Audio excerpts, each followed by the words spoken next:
जब देवी पार्वती ने भगवान शिव द्वारा इस पूरे सृष्टि का सार समझना चाहा, तब भगवान शिव ने मिट्टी पर इस श्रीयंत्र का रेखा चित्र बनाया और समझाया कि ये श्रीयंत्र ही हमारे पूरे संसार और सृष्टि का प्रतिरूप है। जिस जगह पर भगवान शिव ने श्रीयंत्र समझाया था, आज हम उस जगह को श्रीनगर के नाम से जानते हैं। अणु रेणु से लेकर शब्दों के मूल तक, फिर चाहे वो कृमि कीट हो, सर्प हो, वन हो और जंगल हो, पक्षियों, जानवर और मनुष्य तक के हर प्रकार के जीव जंतु को अपने में समाता है हमारा श्रीयंत्र।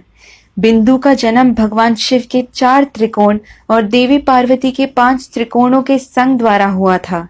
इन 9 त्रिकोणों को जोड़ने से बने 43 त्रिकोण।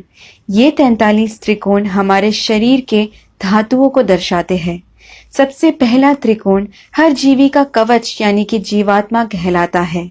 फिर आते हैं अष्ट त्रिकोण जो अष्ट वसु को दर्शाते हैं, यानी कि धरा, अनला, अनिला, आहा, प्रत्युषा, प्रभासा, सोमा और ध्रुवा।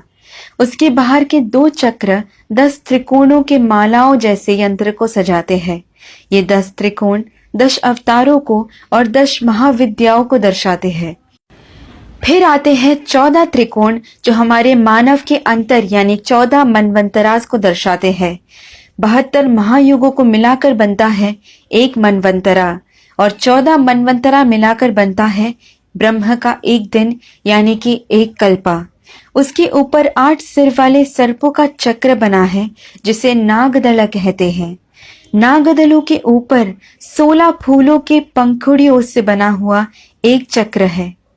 फिर जो 3 परत है वो हमारे त्वचा के 3 परतों को यानी कि एक्टोडर्म, एंडोडर्म और मीजोडर्म को दर्शाते हैं।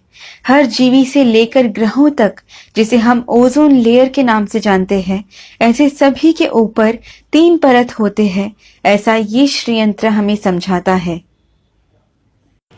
ये ठीक हमारे मॉडर्न टेक्नोलॉजी जैसे 8 GB, 16 GB, 32 GB, 64 GB, 128 GB, 256 GB जैसे बढ़ते जाते हैं। फिर आता है सदनत्रयंच, 3 परत जो हमें स्थूल शरीरा, सूक्ष्म शरीरा और कारण शरीरा समझाते हैं। ये भूर्भुव स्वाहा को दर्शाते हैं। ये परतें 4 खुले द्वारों को बनाते हैं जो हमें समझाते हैं कि इस चक्र में एक बार आ गए तो वापस निकलना नामुमकिन है। हमें मिटाने वाले भगवान शिव को जन्म देने वाले ब्रह्म के पितामह विष्णु का जन्म हुआ इसी श्रीयंत्र से। अगर आप इसे समझ गए तो आपके लिए इसके षोडश मंत्र यानी कि 16 बीजाक्षरी मंत्र को समझने और याद करने के लिए और भी ज्यादा आसानी होगी।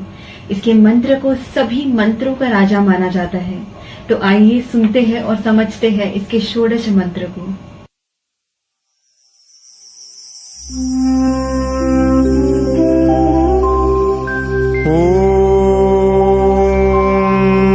बिंदु त्रिकोण वसुकोण दशार युग्मा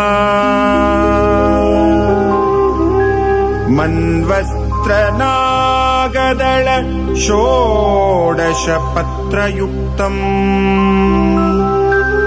वृत्तत्रयञ्च धरणी सदनंत्रयञ्च